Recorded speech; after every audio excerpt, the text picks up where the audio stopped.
Kemudian kita merasakan dalam posisi jatuh itu bagaimana mental seorang anak yang tadinya dalam kondisi di zona nyaman tiba-tiba berubah seperti itu mentalnya down. Kemudian saya pengen berubah. Ini harus tidak hanya dari orang tua tapi juga dari diri kita sendiri untuk memotivasi bagaimana kita bisa merubah terhadap nasib kita sendiri. Kita ini dianggap manusia setengah dewa.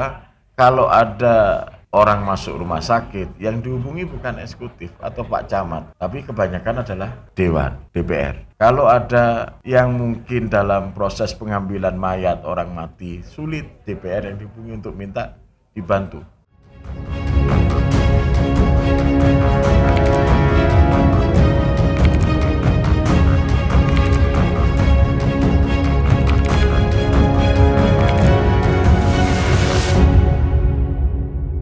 Assalamualaikum warahmatullahi wabarakatuh. Balik lagi di podcast Resonansi bersama saya Berlian Ayu. Saya Yahya. Resonansi Kupas tuntas tanpa keras. Oke, Bang Yahya, podcast Resonansi lagi seru-serunya bahas politik dan menghadirkan narasumber yang masih muda banget. Ya. Ada siapa aja sih, Bang? Ada Hadi Setiawan, anggota DPRD Provinsi Jawa Timur, sekaligus sekretaris fraksi Partai Golkar. Dan ada juga Rival Fahruri, ketua DPRD Kota Banjarmasin. Oke, kali ini kita akan mengulik terkait bagaimana latar belakang narasumber sehingga bisa masuk sampai ke kursi DPRD dan juga bagaimana kisah inspiratifnya, perjalanannya, dan sampai menduduki posisi strategis. Ada ketua DPRD di sini. Oke, mungkin kita awali dari mana nih, Bang? Jawa Timur atau dari Banjarmasin? Dari Jawa Timur dulu. Jawa Timur dulu, boleh. Cak Hadi, gimana nih kisah perjalanannya sampai bisa masuk ke DPRD Provinsi Jawa Timur? Terima kasih. Tidak bisa saya bayangkan, karena saya berlatar belakang bapak saya petani, mungkin ini pernah dikisahkan oleh orang lain yang sama. Bapak saya ini kelas 4 aja nggak sampai begitu kan. Saya nggak lulus SD. Tetapi karena rahmat dan keberkahan dari Allah SWT yang menjadikan kami anak-anaknya bisa menjadi sebuah generasi muda yang berkarya di bidang politik dan akhirnya menduduki sebuah pemegang kebijakan di daerah masing-masing dan di salah satu tempat yang lebih tinggi. Menurut saya keberkahan dan rahmat ini hanya dari Allah Subhanahu wa Ta'ala dan juga kepercayaan masyarakat yang diberikan kepada kami sehingga kami bisa mewakili masyarakat Kabupaten dan Kota Kediri untuk menjadi anggota DPRD di Provinsi Jawa Timur. Wajib berhenti. Ya. Kalau ketua sendiri, ketua ini kalau Bang Hadi bilang tadi kan tidak pernah membayangkan. Tidak pernah membayangkan. Apakah ketua juga tidak pernah membayangkan atau memang sudah mempersiapkan begitu ketua? Kalau tadi Bang Hadi menyampaikan bahwa tidak pernah membayangkan, malah kita juga sama halnya. Tidak pernah terfikirkan untuk bisa masuk di DPRD. Karena kan melihat dari latar belakang bahwasanya kita sendiri ini bukan basic politisi, tapi semenjak kuliah sudah pernah masuk di organisasi ya. Cuma basic politik itu malah nggak ada. Karena memang di awal itu kita pengennya usaha aja atau enggak jadi pegawai kantoran. Nah karena mungkin di waktu awal itu tidak diterima di perkantoran gitu kan, akhirnya kita punya usaha. Nah masuklah ke organisasi pengusaha muda waktu itu. Nah kemudian dari situ beberapa tahun kemudian ikut itu 2011 ya. Kemudian di 2012 kita masuk di AMT, salah satu organisasi sayap dari partai waktu itu. Ikutlah di situ. Kemudian 2019 baru masuk di dalam kepengurusan. Nah, setelah masuk dalam kepengurusan, ini rencana niatnya hanya ingin sebagai membantu saja dan simpatisan waktu itu. Tapi tiba-tiba ada kawan ya kan yang untuk mengajak kita, ya sudah cobalah masuk dalam partai, kemudian nyalek. Nah waktu itu, tapi alhamdulillah di 2019 waktu itu tidak dapat izin dari orang tua. 2019 Sempat tidak mendapatkan izin. tidak dapat izin dari orang tua untuk masuk dalam dunia politik, termasuk juga istri, ya kan. Jadi waktu itu ada cerita sama istri, kamu kalau masuk dalam dunia politik, kamu pasang baliho di mana-mana, saya akan cabutin itu semua baliho, katanya. Waduh, kok bisa Bang? Seram banget kan waktu itu sampai istri. Habis itu ya sudahlah, daripada ribut mending kita ikutin gitu kan. Nah kemudian akhirnya tidak masuk di dalam dunia politik. Di 2024 kemudian tawaran itu ada lagi. Nah tawaran masuk itu ada lagi untuk masuk di dalam untuk masuk di dalam kontestasi pemilihan. Kemudian masuknya awalnya di provinsi. Nah karena ada pertimbangan lain akhirnya dimasukkan ke GP. kota di DPD tingkat 2 untuk masuk di dalam pemilihan di wilayah kota Banjarmasin waktu itu. Nah kita di situ dari dalam partai sendiri kursi yang diperebutkan, kebetulan dapil saya kan Banjarmasin Utara ya, kursi yang diperebutkan itu ada 11 dan kita terpilih dari total suara yang ada di situ nomor 4 paling bawah dari 11 itu. Nomor 4 paling bawah suara saya. Di partai pun suara saya paling kecil untuk 7 anggota DPRD. Satu fraksi itu kan satu fraksi kita itu ada 7 anggota. Nah dari 7 itu suara kita juga paling kecil. Kemudian kita juga kemarin cuma mengikuti aja alur nama kita kemarin pada saat berproses untuk menjadi anggota dewan sendiri.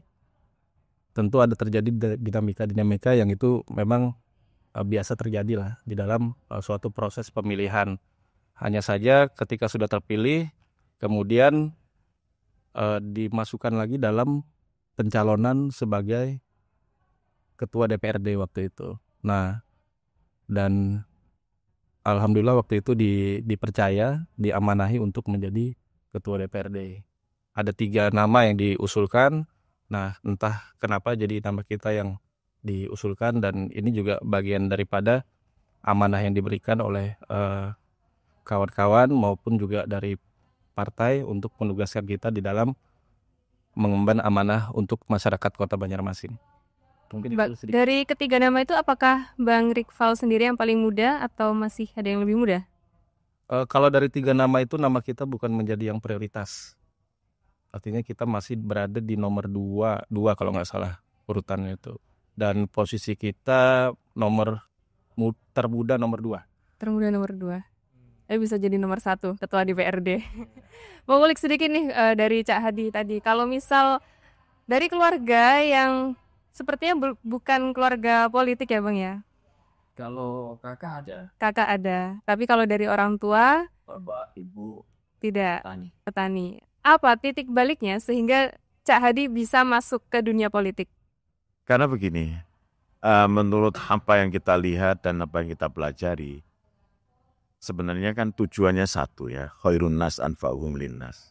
Jadi tujuannya itu adalah bagaimana kita menjadi sebuah manusia, seorang manusia yang memberikan manfaat kepada manusia yang lain. Dan itu kan sebaik-baiknya manusia adalah yang memberi manfaat, kan begitu. Nah, ketika kita mencoba di dalam sebuah organisasi, saya kebetulan latar belakang saya di Ansor. Jadi pergerakan, kalau kita ngomong Ansor tentunya pergerakannya ormasnya keagamaan, kan begitu. Nah, itu memang bermanfaat untuk religi. Tetapi untuk manfaat yang lebih besar terkait masalah kebijakan, masalah untuk memberikan suatu kemanfaatan pendidikan, misal membangun sebuah gedung untuk membangun pendidikan, atau kan memberikan manfaat jalan untuk pertanian, itu rasanya ya yang hanya bisa lewat jalur politik. Karena kalau kita melalui birokrasi, rasanya Bapak bukan seorang birokrat. Jadi yang jadi PNS ya rata-rata anak PNS, kan begitu. Ya kita petani masa mau kembali ke tani lagi. Sedangkan di Surabaya, karena domisili saya di Surabaya, tanah itu sudah habis sampai untuk perumahan. Jadi itu yang memicu begitu ada tawaran masuk ke dunia politik, ya dengan niat bismillah saya mungkin bermanfaat di situ. Akhirnya kita berusaha bertarung di dunia politik, dimulai dari kepengurusan wakil ketua kecamatan. Wakil ketua kecamatan. Wakil ketua di tingkat kecamatan, setelah diperoleh menjadi ketua kecamatan, setelah itu masuk ke provinsi, nah ya kita jadi. Itulah di Ansor pun demikian saya, jadi mulai dari ranting dulu, ranting terus PAC, terus masuk ke PC, wakil sekretaris PC, setelah itu sudah beda. Kita belum pernah ngurus yang besar-besar, jadi ngurus yang kecil-kecil. Mungkin waktu masih di ranting, ya tugasnya bawa proposal tanda tangan jadi sekretaris. Kebetulan kalau saya, Sekarang alhamdulillah kalau proposal saya ketika di pengurusan saya, memang ada di organisasi itu yang diajari begitu ya. Bukan diajari, tapi doktrin dari senior itu yang mengajarkan kepada kita untuk begitu. Alhamdulillah ketika saya tidak.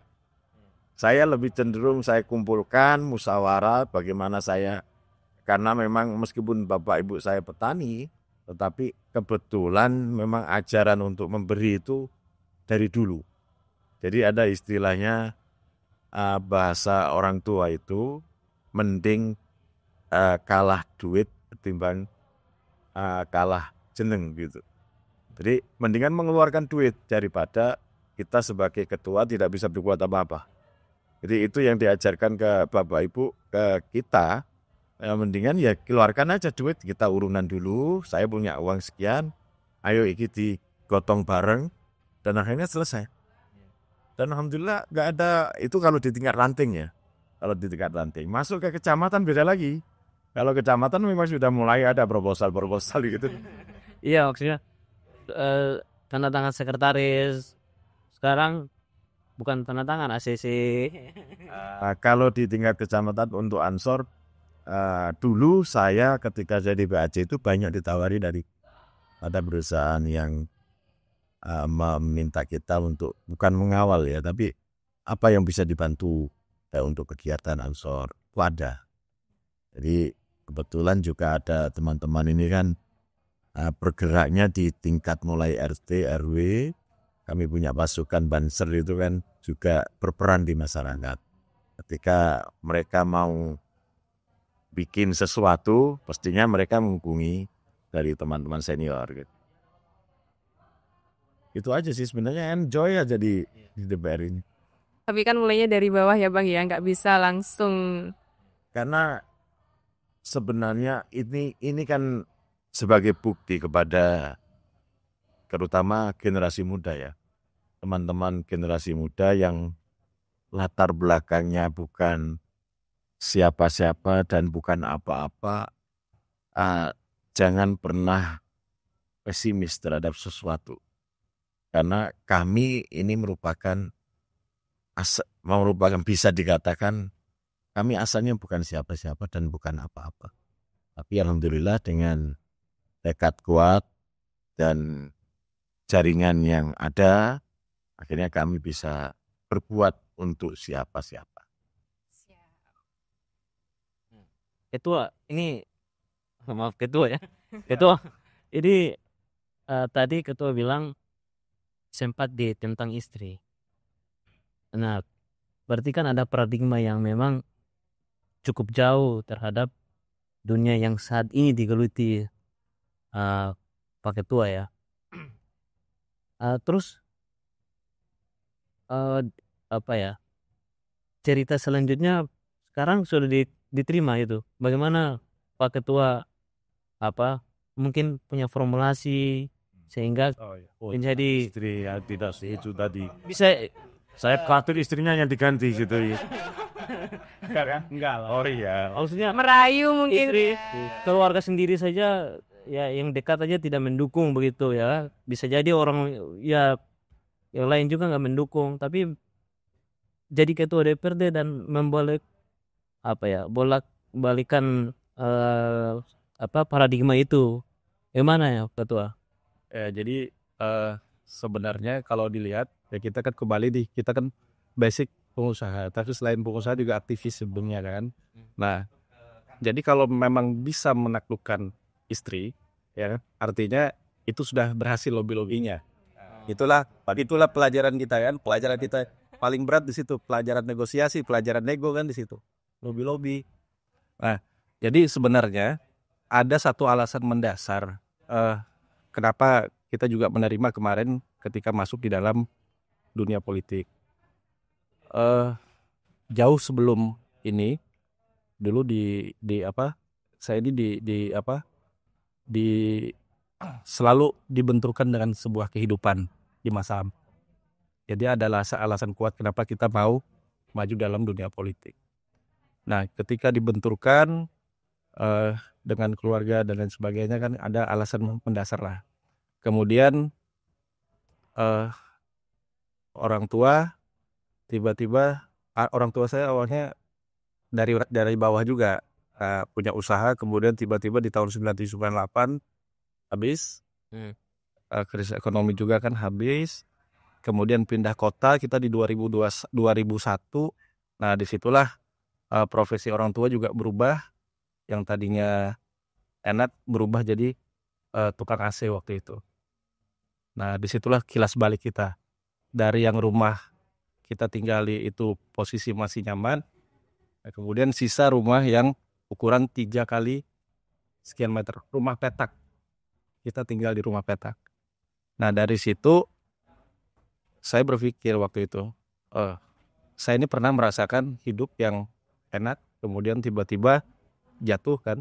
Nah begitu jatuh, kemudian kita merasakan dalam posisi jatuh itu bagaimana mental seorang anak yang tadinya dalam posisi dalam kondisi di zona nyaman tiba-tiba berubah seperti itu mentalnya hancur, down. Itu usia berapa Bang?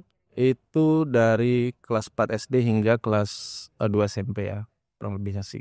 Umur berapa tuh? 9 sampai 13 tahun ya, kurang lebih seperti itulah, 5 tahunan. Nah kemudian kemudian saya pengen berubah. Ini harus tidak hanya dari orang tua tapi juga dari diri kita sendiri untuk memotivasi bagaimana kita bisa merubah terhadap nasib kita sendiri. Iya. Ya kan, akhirnya lulus SMP saya tidak mengambil sekolah SMA, tapi justru ke kejuruan STM waktu itu. Jadi anak STM bos. Atau orang tawuran ya, tapi sebenarnya enggak juga. Dalam itu justru kita belajar dengan skill. Karena kalau misalnya saya nggak punya skill keahlian untuk berbicara waktu itu, tapi paling tidak dengan adanya skill di tangan untuk skill teknik ya, itu mungkin nanti akan bisa merubah hidup kita. Nah kemudian lulus SMA saya nggak langsung kuliah, tapi kerja dulu 1 tahun. Setelah kerja 1 tahun baru kita kuliah. Kita kumpulkan ada sedikit. Nah kemudian orang tua menyarankan kamu kuliah. Ya sudah, kita kuliah dengan yang kita kumpulkan selama 1 tahun itu. Nah kuliah, kemudian pada saat kuliah disitulah kita mulai titik baliknya. Nah itu mulai berubah di situ. Pada saat masuk kuliah juga masuk jurusan teknik. Jadi kalau teknik ini kan sudah jelas arahnya udah jelas. Jadi cara berpikirnya pun udah jelas. 1 tambah 1 sama dengan 1. Nah saya waktu itu berpikir gimana caranya 1 tambah 1 ini sama dengan tidak terhingga. Ya kan? Akhirnya kita mencoba mencari sesuatu yang bisa itu berubah, yang berbeda. Akhirnya masuklah organisasi waktu itu. Salah 2 organisasi OKP. Salah 2 ini kalau saya sebut dengan bahasa kode semangka lah. Ya kan, kode semangka.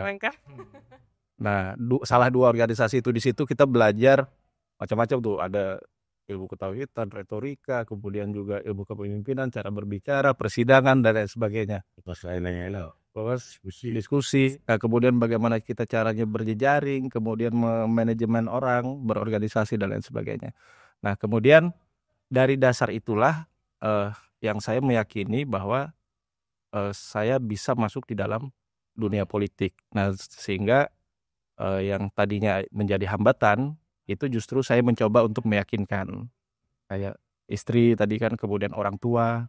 Nah, kita coba meyakinkan karena saya berpikir waktu itu saya jadi apa sekarang hari ini itu tentu buah daripada perbuatan kita di masa lampau.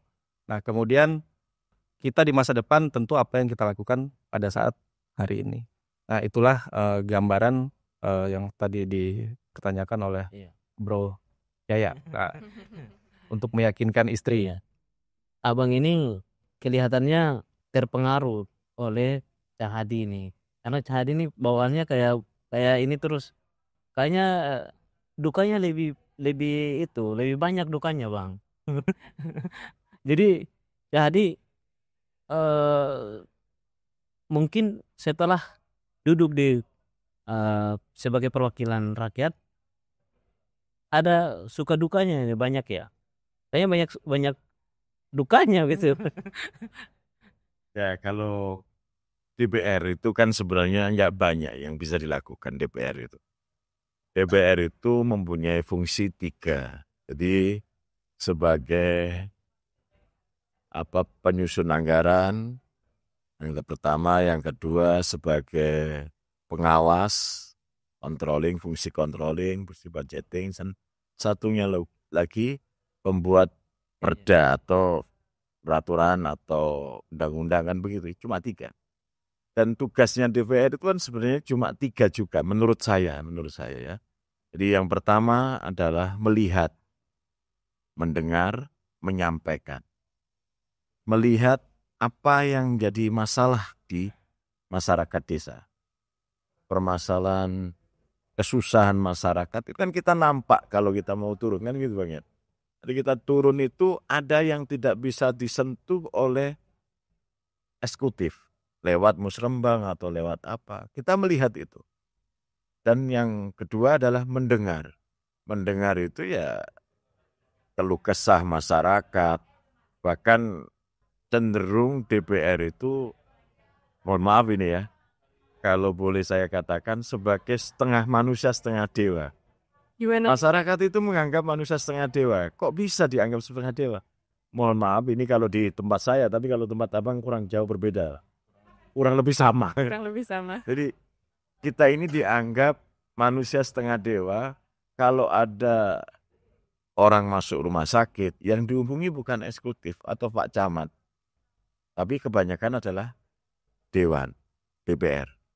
Kalau ada yang mungkin dalam proses pengambilan mayat orang mati, sulit DPR yang dihubungi untuk minta dibantu. Kalau ada seperti pembangunan musola, masjid, atau lembaga-lembaga pendidikan atau apa, DPR yang dihubungi, bukan eksekutif, lewat musrembang atau sebagainya. Juga demikian dengan anak sekolah. Waktu rame-rame pendaftaran sekolah SMA, SMP, semua minta tolong ke DPR, bukan camat atau eksekutif. Itu setengah dewa. Padahal fungsinya hanya menyampaikan pertolongan itu kepada pihak eksekutif. Yang satu lagi adalah menyampaikan. Jadi cuma 3 itu. Melihat, mendengar, menyampaikan. Menyampaikannya ini kadang-kala yang bikin kita susah.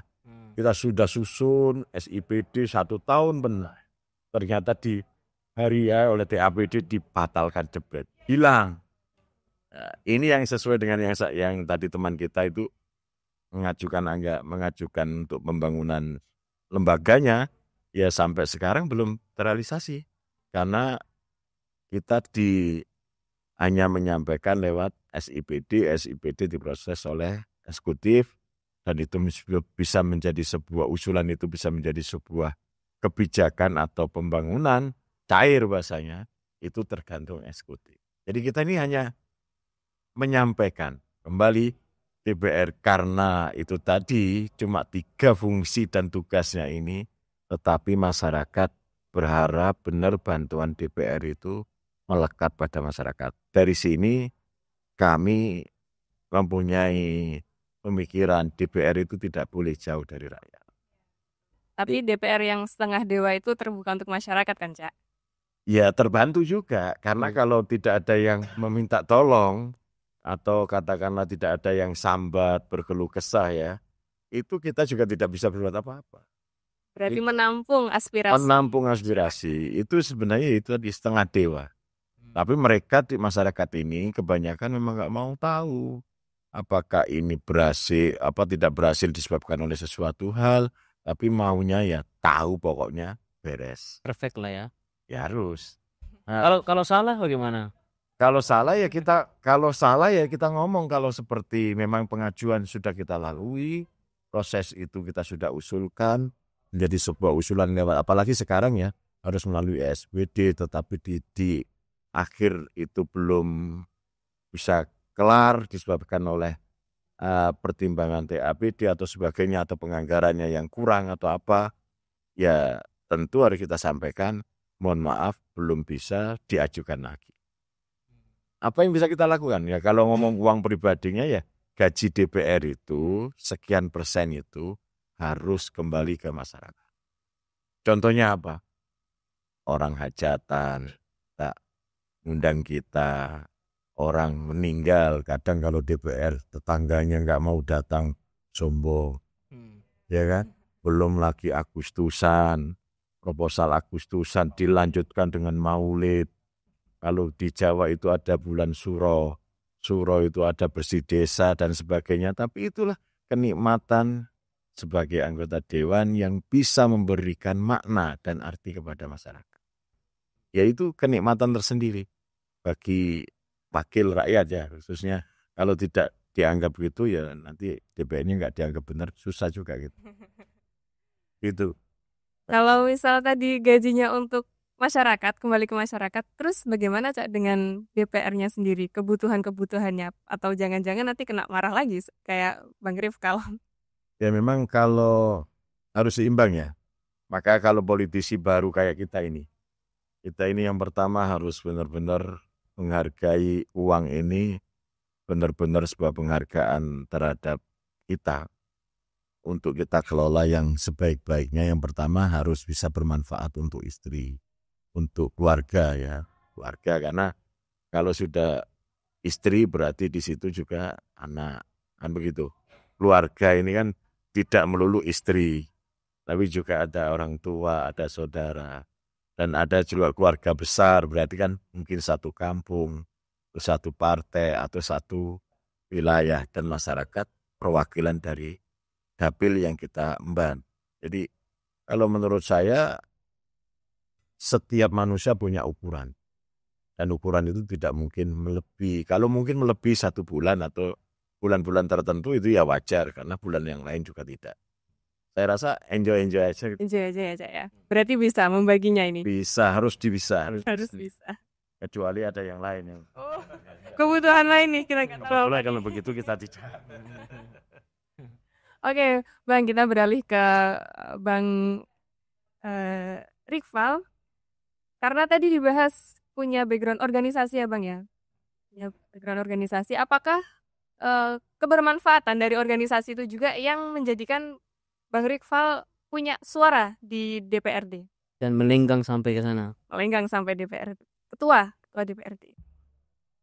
Iya. Bisa dikatakan iya. Karena memang organisasi ini kan sangat membantu ya.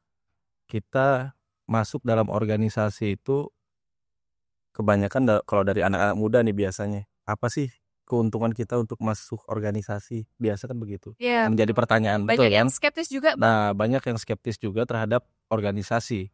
Tapi jangan salah, kita masuk dalam organisasi itu bagian daripada investasi kita di masa yang akan datang.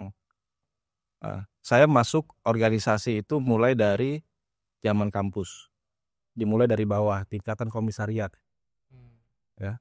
Kemudian juga organisasi kedaerahan juga saya ikutin, itu dari bawah. Kemudian pulang ke Banjarmasin, organisasi pengusaha muda itu saya buat mulai juga dari bawah. dari tingkatan kota Banjarmasin, kemudian 1 periode di situ, 2 periode kemudian masuk di kepengurusan provinsi, kemudian masuk lagi setelah 2 periode di provinsi itu masuk lagi di pusat, kepengurusan pusat, dan sampai hari ini masih berada di kepengurusan pusat karena batas umurnya kan 40 tahun. Nah, jadi kebermanfaatan organisasi itu menurut saya itu kita manfaatkan sebaik-baiknya untuk kita berjejaring, berkawan, kemudian juga di situ nanti akan pasti ada manfaatnya, tidak hari ini tapi ke depan. Nah, itulah yang saya rasakan sebelumnya. Jadi seperti itu. Pernah di BEM juga ya Bang? Kalau di kampus pernah, lembaga intrakampus pernah, dari HMJ, BEM pernah. Cuma senat yang saya belum pernah. Bahkan ketua partai di kampus saya pernah. Luar biasa. Ketua partai di kampus saya pernah. Ya, tentu dinamika di kampus atau sebelum masuk ke dunia parlemen itu kan berbeda ya. Abang Rival ini kan ya masih muda, tapi menjadi ketua DPRD tentu dinamika di DPRD kan berbeda lagi. Pernah nggak kayak di dalam pengambilan keputusan itu kayak ada semacam ada pertentangan begitu Bang? Ya, memang kalau dilihat politik kampus dengan politik yang sesungguhnya itu tentu itu berbeda, lebih sangar. Nah, kalau di dalam dunia kampus kita paling paling kalaupun berantem ataupun berbeda pendapat itu selesai kita di warung kopi kan, kalau di kampus. Nah, tentu di dalam DPRD sendiri ini, kalau prinsip DPRD ini kan kolektif kolegial. Kita di DPRD Kota Banjarmasin sendiri itu ada 45 anggota DPRD. Nah, kita mencoba mencari formulasi sebaik-baiknya. Tentu sebuah keputusan itu tidak bisa menyenangkan semua orang, ya kan? Tapi paling tidak kita mengambil keputusan itu berdasarkan yang terbaik untuk semua ke-45 orang ini, ya kan? Hari ini mungkin anggap saja misalnya di dalam DPRD itu kan apalagi ada 7 fraksi. Kita di 7 fraksi. Katakanlah ada 3 dari 7 itu 3 yang tidak terakomodir.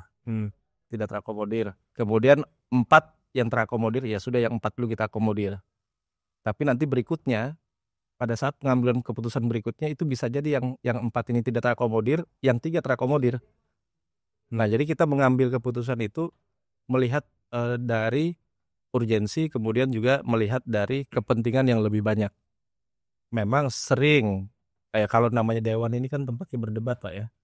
Di dewan ini kan tempatnya berdebat, beradu argumen untuk siapa? Untuk kepentingan masyarakat juga. Karena di situ tadi sesuai dengan disampaikan ada 3 fungsi.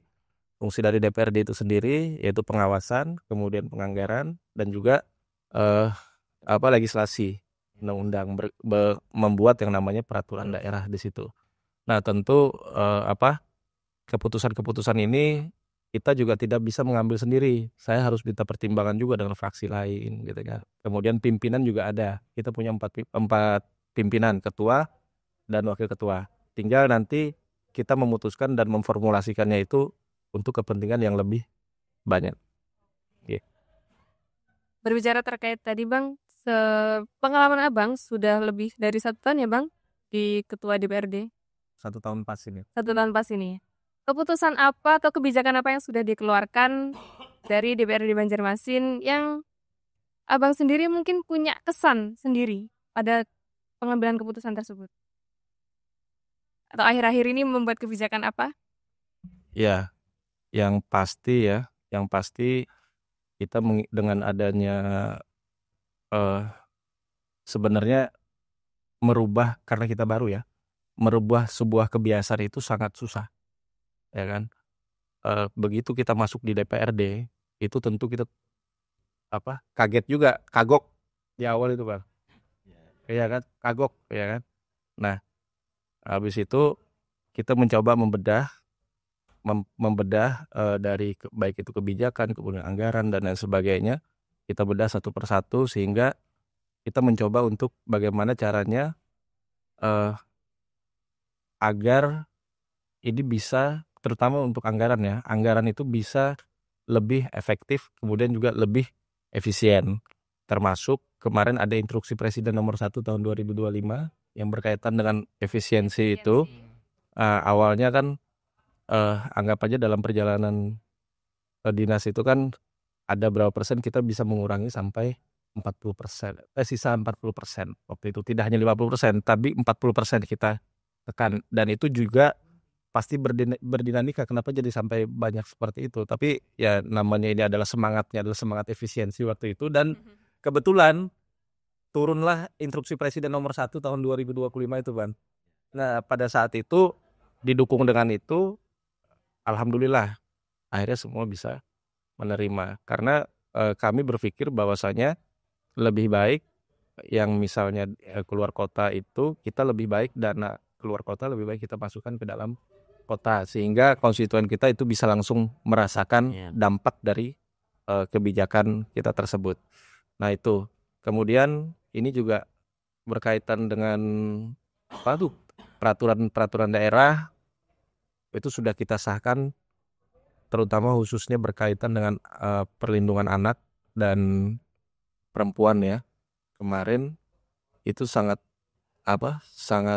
menurut kami sangat bagus karena kita juga wajib karena banyak sekali di Banjarmasin itu anak-anak yang tidak terpantau, sehingga kemarin direvisilah perda tersebut sehingga itu bisa menyesuaikan dengan kondisi yang ada di kota kita. Tidak terpantau tuh maksudnya gimana Bang? Anak-anaknya masuk usia remaja atau anak-anak yang ada yang kekerasan, kemudian ada yang masuk usia remaja, kemudian juga jam malam ya. Jam malam itu kan kemarin tidak diatur. Nah sekarang alhamdulillah dengan adanya perda tersebut bisa diatur.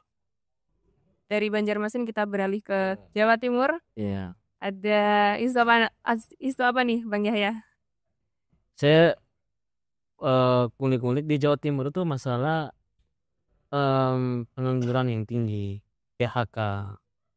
Nah tentu kan sebagai perwakilan rakyat, jadi mungkin ya berkoordinasi agar menyelesaikan permasalahan di daerah, baik itu pendidikan, PHK tersebut, kemudian pengangguran. Jadi Jawa Timur kan tinggi ya penganggurannya, penduduk miskin juga banyak. Nah tentu kan harus solusinya dengan mitra di DPRD itu. Sejauh itu udah ada ini belum ada perlakuan dari DPRD kan? Ya kalau terkait masalah kesejahteraan masyarakat itu ya bisa dikatakan itu kesejahteraan masyarakat baik pendidikan maupun kesehatan terus tenaga kerja kan begitu. Jadi kami di DPRD itu sudah membuat rumusan tentang perda terkait masalah kalau perda perlindungan anak, terkait masalah pendidikan anak, terus guru honorer itu kemarin sudah disahkan di paripurna untuk merubah peraturan daerah perda di Jawa Timur. Sudah ada peningkatan untuk pengawasan pendidikan di tingkat anak-anak.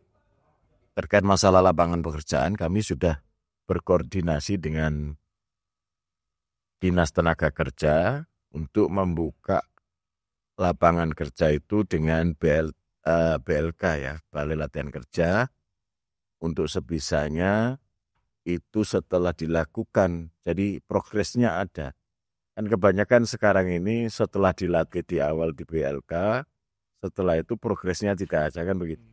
Di Jawa Timur ini akan kami usahakan lewat kebijakan DPRD, lewat perda maupun penganggarannya akan kami usahakan setelah masuk ke dalam BLK harus ada tindak lanjut untuk bisa menjadi manusia yang siap bekerja di bidang masing-masing.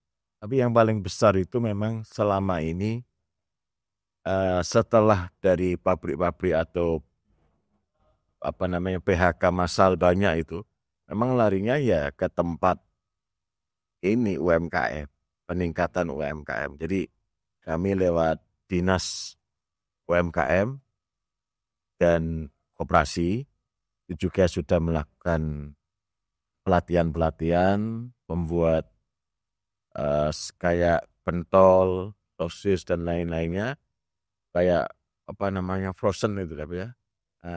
Ya seperti itu, frozen food itu, sehingga ketika nanti itu kesediaan alatnya juga kami bantu, terus pelatihannya kami bantu sampai 3 hari.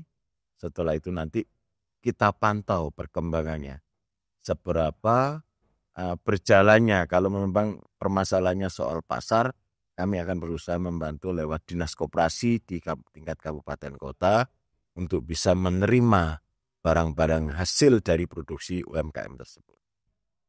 Begitu Bang Yaya. Kalau yang PHK tuh Pak, perusahaannya sendiri atau instansi yang ini nggak di ini? Kalau PHK ini kan multi kompleks persoalannya. Jadi terkait masalah PHK kayak gudang garam. Ya. Gudang garam hari ini kan mengalami penurunan dividen yang luar biasa. Jadi kalau itu kan harus multi. Permasalahannya harus diurai dulu dari mana. Cukainya yang lebih besar atau karyawannya memang yang sudah umur kan begitu. Tapi kalau hari ini sudah ditunjukkan oleh kemarin Menteri Keuangan mau merubah cukai, dan itu saya berharap juga untuk meningkatkan pendapatan di gudang garam, bagaimana pemerintah pusat ikut andil campur tangan kepada khususnya rokok-rokok ilegal yang ada di Jawa Timur itu bisa segera didisiplinkan. Sampai Menku bilang Fir'aun loh, itu kayak berolong ya. Ya kalau Pak Menku kapasitasnya menilai, saya tidak tahu dari mana ukurannya itu, tapi kalau menurut kami itu mungkin salah satu bentuk usaha yang masyarakat yang tempuh, dan itu kalau bisa didisiplinkan, lebih baik didisiplinkan. Maksudnya kalau ya disiplinkan, dilegalkan. Iya. Itu jalan yang terbaik. Daripada kita harus memaksa orang untuk terus operasi, ditangkap, lebih baik dilegalkan dengan fasilitas yang diberikan oleh pemerintah, baik pemerintah daerah maupun pemerintah pusat, mengurus legalnya ini dipermudah. Kalau menurut kami begitu. Karena Jawa Timur itu terkenal dengan penghasil tembakau ya. Penghasil tembakau. Kemudian juga bidang pertanian itu lumayan. Alhamdulillah kalau Jawa Timur per hari ini menjadi lumbung, masih sangat menjadi lumbungnya pangan ya di Indonesia, menjadi nasional kita ini terbesar. Sampai hari ini masih menjadi beras khususnya yang terbaik dan terbanyak di Jawa Timur. Iya. Nah, kalau usulan konkret isu lokal tadi yang mau disampaikan ke pemerintah pusat apa? Karena gini, pemerintah pusat kan lewat programnya Bapak Presiden, Pak Prabowo itu kan sudah mematenkan program ketahanan pangan. Ketahanan pangan itu harus berimbas kepada kesiapan masyarakat petani khususnya, mulai dari hulu ke hilir.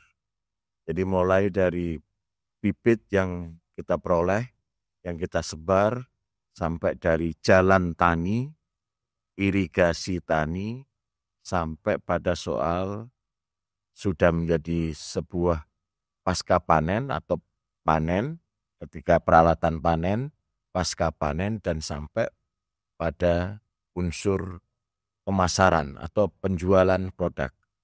Ini harus benar-benar kita perhatikan, karena hari ini kita melihat, mendengar bahwa beras ini langka. Kan aneh ini. Satu sisi kita mengalami yang namanya ekspor beras per hari ini luar biasa. Dan lumbungnya di Jawa Timur.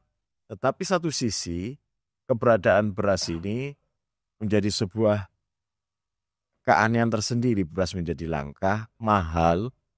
Memang Pak Presiden sudah menetapkan harga untuk padi itu 6.500 awalnya. Tetapi memang kami sidak sebagai anggota dewan, kami sidak ke bawah, ke para tengkulak itu ya. Tengkulak awal itu dari panen langsung ke tengkulak itu harganya itu macam-macam, tidak 6.500 lagi. Ada yang 7.800. Itu sudah mahal. Nah, menjadi sebuah produk premium, beras premium, tentunya lebih mahal lagi. Kemarin kan ada beras oplosan katanya beras premium, beras medium dirubah isinya medium tapi plastiknya premium, kan begitu. Nah itu harganya mahal. Tapi kami ditemukan di para pengusaha beras itu tidak ada yang begitu. Jadi mungkin ada ini yang harus diselidiki benar dan disidak benar oleh Dinas Perdagangan terkait masalah kok bisa menjadi dari medium harganya premium. Harus diteliti benar ini. Kalau ada, kami sudah mendesak sebagai DPRD Provinsi untuk menindak tegas terhadap para pengusaha beras apabila memang ditemukan adanya beras-beras yang seperti ini, oplosan seperti ini. Ada oknumnya sendiri tuh, Cak? Tentu ada wujudnya, pasti ada oknumnya. Ada oknum. Tapi belum ketemu? Terakhir belum. Jadi ini siapa yang, kalau medium itu kan sudah terdaftar berasnya ya. Produksi dari mana, kayak Dua Putri atau Lele itu kan ada. Kayak seperti itu, kita menyebut merek ya. Sebagai promosi itu untuk medium. Tapi kan ada yang premium.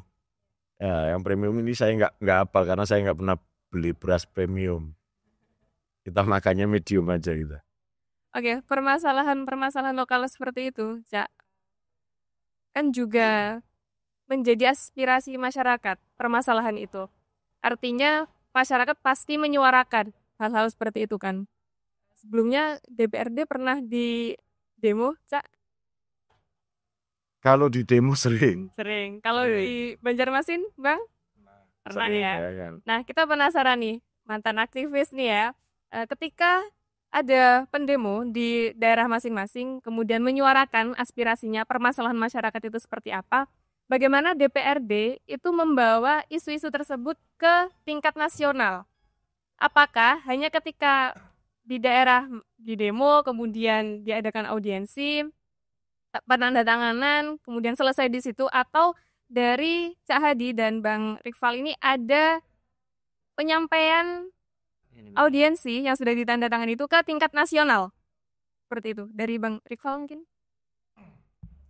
Ya, jadi kita berkaca daripada yang kemarin ya, kejadian 25 Agustus ya, kemudian berlanjut di 1 September.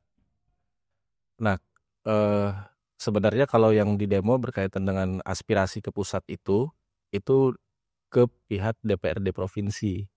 Karena kalau dari kota ini pasti nanti akan menyampaikan juga ke provinsi. Nah, dari provinsi baru nanti menyampaikan ke pusat. Tingkatannya kan seperti itu. Kalau kita di demo itu biasanya persoalan-persoalan di masyarakat, persoalan-persoalan yang bersifat pelayanan di masyarakat. Kemudian juga berkaitan dengan ada beberapa hal yang memang tidak enak dipandang, kemudian itulah nanti yang didemo oleh masyarakat terkait dengan persoalan lokal. Nah, kalau persoalan nasional memang biasanya ketika terjadi seperti kemarin di tanggal 1 September itu kan demo besar-besaran hampir seluruh Indonesia itu ya. Nah, kami di Banjarmasin justru di Kalimantan Selatan itu antara DPRD provinsi dengan DPRD Banjarmasin jaraknya hanya kurang lebih sekitar 200 meter. Ada kurang lebih 200 meter, kemudian kemarin di demo di sana itu tertib, alhamdulillah tertib. Dan paling damai se-Indonesia alhamdulillah Kalimantan Selatan. Sehingga pada saat kemarin ketika mahasiswa ataupun ojek online itu pulang, mereka cium tangan dengan polisi. Artinya kita sama-sama menghargai dan masyarakat di sana kulturnya pernah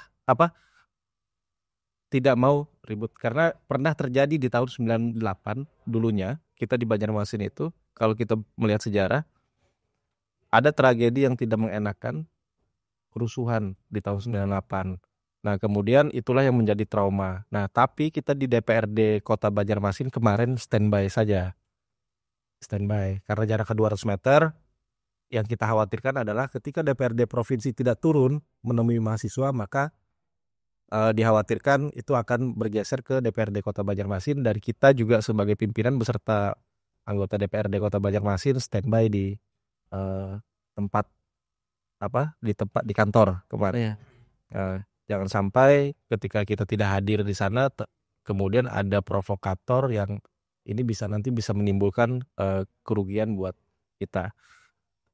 Jadi untuk menghadapinya biasanya kita langsung kita hadapi kalau memang demo di jalan, tapi kalau misalnya tidak kita akan bawa ke dalam. Kalau mau kita bawa ke dalam untuk bertemu atau audiensi. Tapi tentu dari hasil tersebut kita tindak lanjuti kemana arahnya tentu kita akan arahkan dan perjuangkan. Jadi seperti itu. Sama halnya kemarin di provinsi langsung dibawa ke DPR RI untuk memperjuangkan ke pemerintah pusat. Ya, berarti ada faktor antisipasi ya. Nah, Hadi sendiri tentu kan banyak kebijakan di pusat, yaitu menjadi gejolak sampai ke daerah. Nah, kalau Bang Rival tadi bilang ada komunikasi, ada tahapan-tahapan begitu sampai mereda begitu ya. Nah, kalau Hadi sendiri gejolak yang terjadi di pusat terus sampai ke daerah di Provinsi Jawa Timur, cara mengelola sampai tidak bergejolak itu bagaimana? Ya, demo ini kan merupakan hak konstitusi setiap masyarakat untuk melakukan pendapatnya, menyampaikan pendapatnya. Jadi itu sebenarnya memang diatur oleh konstitusi, cara menyampaikan pendapat disahkan boleh, kita melakukan demo boleh. Cuma kadangkala pendemo ini juga yang disasar itu peraturan mana yang mau didemo kan begitu. Kayak kemarin terkait masalah ojol. Yang kemarin kan sasaran pusat. Kapan hari lalu ada terkait masalah undang-undang TNI. Nah, itu yang disasarkan pusat. Kalau hal seperti itu, tentu kami wajib menerima dan kami terima sebagai kami kebetulan bukan pimpinan, tapi kita minta kepada pimpinan untuk menerima perwakilan dari teman-teman mahasiswa atau para pendemo. Itu sudah kita lakukan, terus tapi karena yang disasar adalah keputusan dari kementerian atau keputusan dari DPR RI yang membuat undang-undang, ya tentunya harus kita sampaikan melalui mekanisme yang telah diatur. Itu yang melalui kalau yang kementerian ya. Tapi ada juga yang disasar adalah keputusan daerah. Misal di Jawa Timur itu ada, mungkin bisa dicek itu ada Cak Soleh yang mengumpulkan donasi untuk pergerakan di 3 September.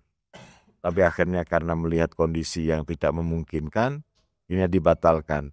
Itu juga meminta kepada gubernur membuat perda atau pergub terkait masalah penghapusan pajak kendaraan bermotor.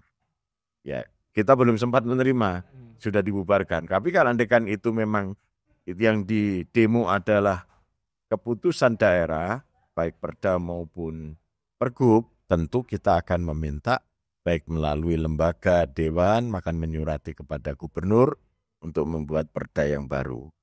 Atau kita lewat paripurna kita bisa sampaikan tuntutan masyarakat untuk menjadi aspirasi perjuangan di DPR. Saya kira begitu. Oke, membahas terkait permasalahan tadi Bang, karena memang peristiwa sebelumnya itu kan menjadi refleksi kita ya, bagaimana juga sebagai pimpinan, kemudian wakil dewan itu menerima aspirasi masyarakat. Artinya, bagaimana kemudian setelah kejadian tersebut ada evaluasi. Bagaimana kelanjutannya Bang setelah ini? Apakah ke depan DPR itu membuka ruang publik yang aman. Karena kemarin itu bisa dikatakan tidak aman sampai kejadian ada korban. Itu kan tidak aman, Bang. Ke depan ini bagaimana? Apakah DPR membuka pintu selebar-lebarnya atau ada langkah konkret untuk melindungi masyarakat yang ingin menyampaikan aspirasinya? Ya. Dari Cak Hadi. Ya, terima kasih. Kalau itu di DPRD provinsi sampai hari ini masih sangat terbuka. Cuma penyampaian aspirasi itu ada yang melalui fraksi, ada yang melalui komisi, ada yang juga melalui hearing ya. Hearing membuat surat dulu, terus kita menerima perwakilan. Ada yang datang langsung. Jadi enggak pakai surat, ada yang datang langsung. Kita sering menemui yang seperti itu. Dan mereka mempunyai hak untuk menyampaikan itu.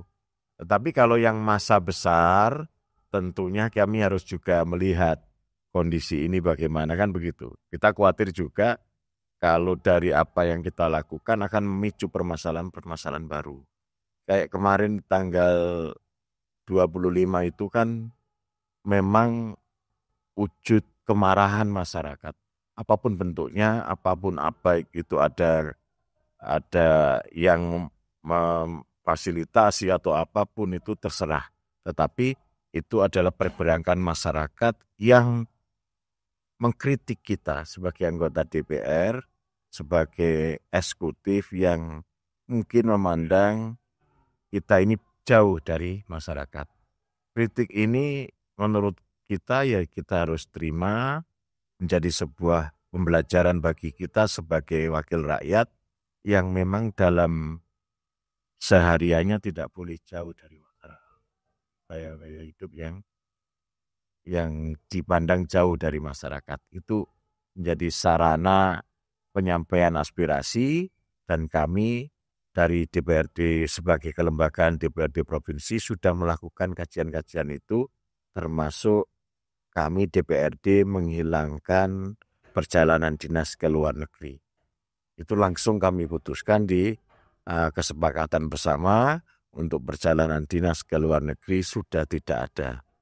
Jadi ini kecuali ada undangan khusus, dan itu hanya beberapa orang, tidak mungkin dari satu komisi atau berapa orang, tapi itu mungkin dibutuhkan oleh lembaga di luar negeri untuk bertemu dengan perwakilan masyarakat di Jawa Timur. Kecuali itu. Berarti langsung kita putuskan, dan ada beberapa anggaran itu yang memang dipotong yang ikut digunakan langsung untuk kepentingan masyarakat secara langsung.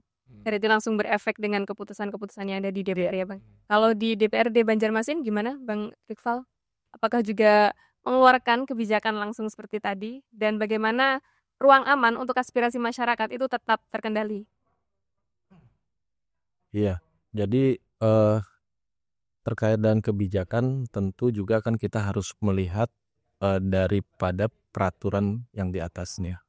Nah, kemudian jangan sampai nanti apa yang kita buat itu justru nanti bertentangan dengan apa yang di atasnya kan, peraturan di atasnya. Terkait dengan kebijakan-kebijakan tadi sudah disampaikan di awal bahwa perjalanan dinas itu kita pangkas sampai dengan sisa 40% di tempat kita. Nah, kemudian termasuk juga perjalanan tidak hanya dalam negeri itu, tapi juga perjalanan dinas di luar negeri. Sesuai dengan instruksi Presiden nomor 1 tahun 2025 per tanggal 1 Januari kemarin 2025. Kemudian ruang-ruang kepada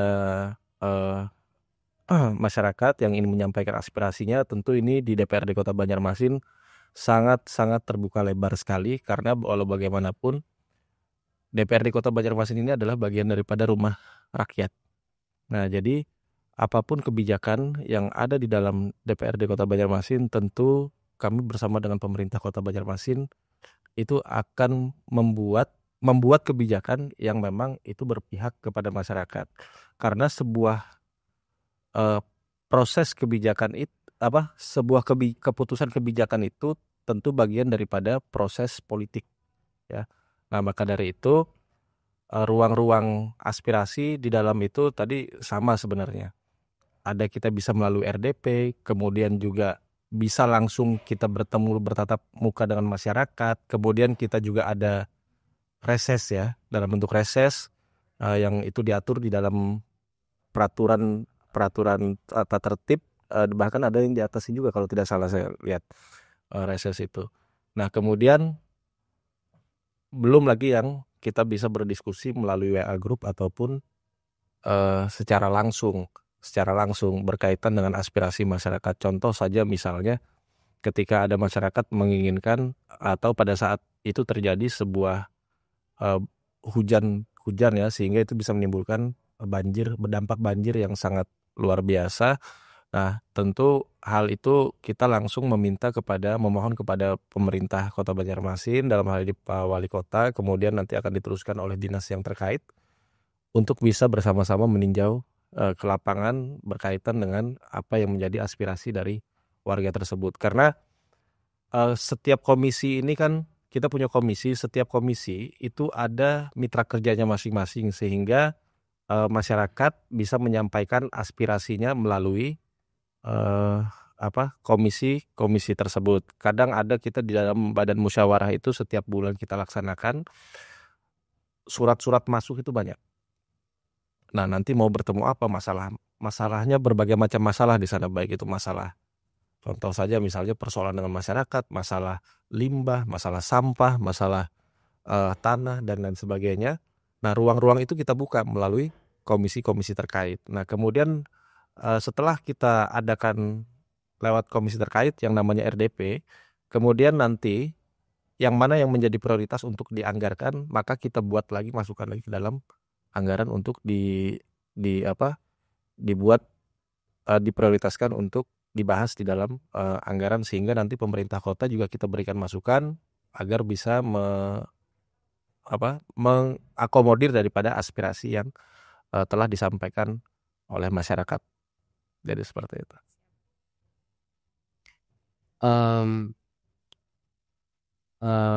Untuk Cah Hadi sama Bang Rival, perihal kemarin terjadi demo besar-besaran sehingga memakan korban jiwa, yaitu Afan Kurniawan ya. Nah itu menjadi kisah pilu yang tragis begitu. Nah mungkin itu menjadi sekelumit perasaan masyarakat sehingga terjadi demo besar-besaran. Nah tanggapan Cah Hadi dan Bang Rival sendiri, peristiwa itu seharusnya bagaimana ke depan DPRD ini, DPR Perwakilan Rakyat ini? Ya, terkait masalah penyampaian aspirasi yang melalui demo dan itu memakan korban, kami secara pribadi maupun secara kelembagaan turut berbela-sungkawa. Semoga Mas Afan Kurniawan ini ditempatkan pada posisi yang bersama orang-orang yang soleh, di mana dia kalau melihat dari ceritanya, beliau ini kan salah satu ojol ya, ojol yang lagi mengantar makanan. Semoga ini usuk dijadikan mujahid dalam rangka mencari rezeki, menguap rezeki dan untuk mendapatkan kehidupan untuk ayah bundanya, tapi karena takdir mengatakan lain dan beliau harus meninggal di tempat itu. Semoga ini menjadi sebuah mujahid untuk usumanya bangsa ini, jadi sebuah pembelajaran bagi masyarakat seluruh Indonesia. Kami pembelajaran bagi kami sebagai wakil rakyat Indonesia, DPR maupun DPRD, agar peristiwa itu selalu terkenang. Bagaimana masyarakat itu mudah sekali terprovokasi, mudah sekali sumbungnya, mudah marah ketika sudah menyangkut nyawa seseorang. Jadi ini semoga menjadi pembelajaran bagi kami, harus lebih banyak menyampaikan kepada masyarakat hal-hal yang membuat masyarakat itu dekat dengan rakyat. DPR itu dekat dengan rakyat. Contohnya lewat sosialisasi maupun lewat program-program pemberdayaan masyarakat.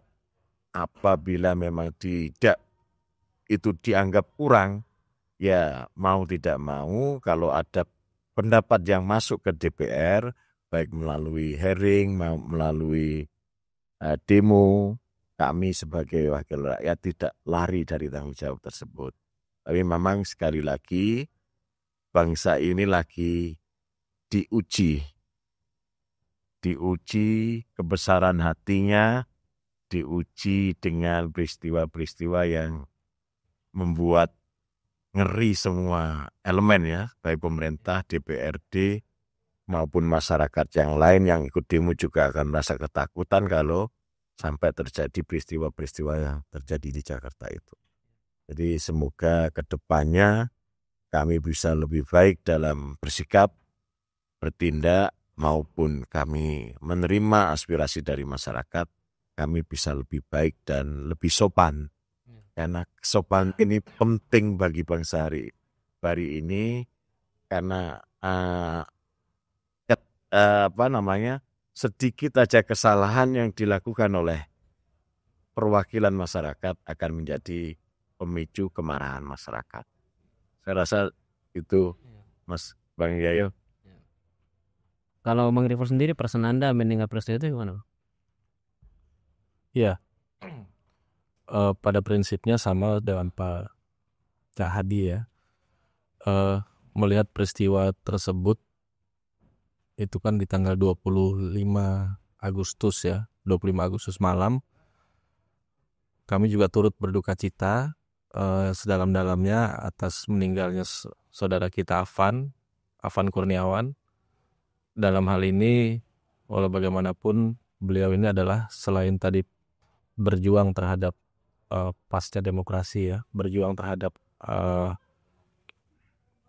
apa yang disampaikan kemarin kisruh di DPR. Nah, kemudian juga beliau ini adalah bagian daripada pejuang keluarga juga, pejuang ekonomi keluarga, sehingga tentu luka ini tidak hanya kita yang merasakan, tapi bahkan keluarga lebih merasakan kehilangan sosok anak atau keluarga yang biasanya sebagai tulang punggung keluarga. Nah, maka dari itu sekali lagi kami turut berduka cita yang sangat dalam, dan semoga beliau mendapat rahmat dari Allah Subhanahu wa taala. Nah, tentu tidak ada asap kalau tidak ada api. Nah, kami di DPRD Kota sendiri juga sama halnya, banyak mengevaluasi diri lah, terutama dalam hal kejadian yang kemarin sempat menimpa bangsa ini ya. Karena dengan kejadian tersebut pastinya dampaknya sangat banyak. Jadi kalau demo saja itu tidak masalah. Mau berapa ribu pun kalau misalnya demo itu sebenarnya tidak masalah, asalkan sesuai dengan aturan undang-undang yang sudah mengatur tentang demo itu. Yang kita khawatirkan adalah anarkisnya. Nah, itu yang menjadi sebuah kekhawatiran kita, karena ini bisa saja terjadi ketika kita dengan massa yang banyak. Kita melihat di video kemarin, beberapa video ya yang kita lihat, padahal ada orang yang menarik pakai topi putih waktu itu kan. Nah, itu padahal tidak melakukan apapun, tapi justru terprovokasi dengan terjadinya tindakan seperti itu. Nah, ini yang kemarin kami di Banjarmasin juga mencoba untuk pendekatan langsung, tidak hanya anggota dewan, pemerintah kota, wali kota juga, kemudian juga semua yang terlibat di sana. Kami mencoba berbicara kepada konstituen kita, kalau bisa boleh ikut demo tapi tolong jangan anarkis. Nah, ini tolong kita sama-sama menjaga dengan daerah kita. Kalaupun misalnya ada anarkis, nah ini kawan-kawan dari konstituen mungkin masih bisa mengantisipasi terlebih dahulu. Jadi seperti itu kalau untuk kondisi Banjarmasin, dan kita pun berbenah di DPRD. Tentunya harus lebih banyak lagi berkegiatan di masyarakat dan bertemu masyarakat supaya benar-benar masyarakat ini bisa melihat kehadiran kita sebagai perwakilan mereka itu ada dan kita hadir di sana. Nah ini kemarin juga kita merubah sebuah tatip ya yang mau kita sahkan kemarin, yang akan program ini yang akan nanti berpihak terhadap masyarakat, mungkin itu. Ini sudah masuk ke penutup. Jadi dari semua yang kita bahas tadi ini sudah masuk ke penutup. Tentu CHD selalu punya visi dan misi itu berguna untuk orang banyak. Kemudian kalau Bang Rival sendiri kan masih muda ya, sudah ditapu kepemimpinan. Tentu kan ada pesan-pesan yang perlu disampaikan kepada generasi muda yang saat ini mungkin jauh dari dunia politik gitu, alergi lah terhadap dunia politik. Ya mungkin ada pesan-pesan gitu dari ya Hadi sendiri dan juga Bang Rival. Pesan untuk kami nih yang masih muda, Ya. kalau mau masuk dunia politik itu harus gimana sih, Bang? Oh iya. Ya. Jadi kalau menurut saya memang politik itu, lembaga politik ini adalah sebuah kebijakan. Politik itu adalah siasat yang harus kita raih untuk menguasai kebijakan. Tapi kebijakan ini jangan dipotong begitu. Jadi kebijakan untuk kepentingan masyarakat. Jadi siasat yang itu berguna untuk kepentingan masyarakat. Karena apa yang ada yang terjadi hari ini, semua adalah produk politik. Demo itu diatur oleh undang-undang. Hak menyampaikan pendapat diatur oleh undang-undang produk politik. Kita ekonomi ditata sedemikian rupa, itu adalah diatur lewat kebijakan-kebijakan undang-undang produk politik. Termasuk soal menikah bagi pemuda-pemudi, ini kan diatur juga oleh undang-undang pernikahan. Itu diatur oleh undang-undang produk politik. Termasuk soal apa yang kita HI, memiliki pendidikan kita, baik itu soal anak yang akan kita lahirkan sampai kematian kita, ini termasuk juga diatur oleh undang-undang, dan undang-undang itu adalah produk politik. Saking pentingnya, kalau bahasa Surabaya kan saking pentingi hal itu, maka pemuda tidak boleh tidak boleh antipati terhadap politik. Politik yang dipakai siasat seperti tidak berdekatan dengan rakyat atau memanipulasi rakyat, itu adalah politik individunya masing-masing orang. Tetapi yang merasa lebih baik dan punya kemandirian, punya jiwa-jiwa idealis, maka harus direbut lewat politik. Bagi pemuda-pemuda yang masih pemuda-pemudi, yang masih mempunyai jiwa-jiwa idealis bahwa saya bisa, saya mampu, dan saya harus berjuang, maka jalurnya adalah lembaga politik. Itu saja kalau menurut saya. Kalau Bang Rival, pesannya? Ya, banyak memang hari ini kan kalau kita lihat anak-anak muda itu kan a priori terhadap politik. Karena dianggap bahwa politik itu kotor. Ya. Padahal kalau kita lihat tidak juga. Karena kalau yang kotor itu kan hanya oknum-oknumnya saja di dalam yang kotor. Karena kebijakan itu, kita membuat sebuah kebijakan, bagian daripada mendapatkan sebuah keputusan kebijakan itu dari hasil proses politik, ya kan? Nah, anak muda harus hadir di dalam politik itu sendiri. Karena apa? Karena kawan-kawan yang hari ini Gen Z misalnya, dia punya komunitas main game online ya, apa namanya itu, atau misalnya skateboard dan lain sebagainya, nobar dan lain sebagainya, gobar ya, gobar. Nah, kalau itu tidak didukung dengan kepentingan dengan pendekatan politik, maka itu tidak bisa akan berkembang. Nah, maka dari itu di dalam dunia politik maka harus diisi oleh anak-anak muda yang memang sesuai dengan passionnya. Kalau misalnya passionnya di tadi gobar ya, senang gobar, ya ikutlah di dalam dunia politik. Supaya apa? Supaya gobar ini juga nanti bisa berkembang kan gitu.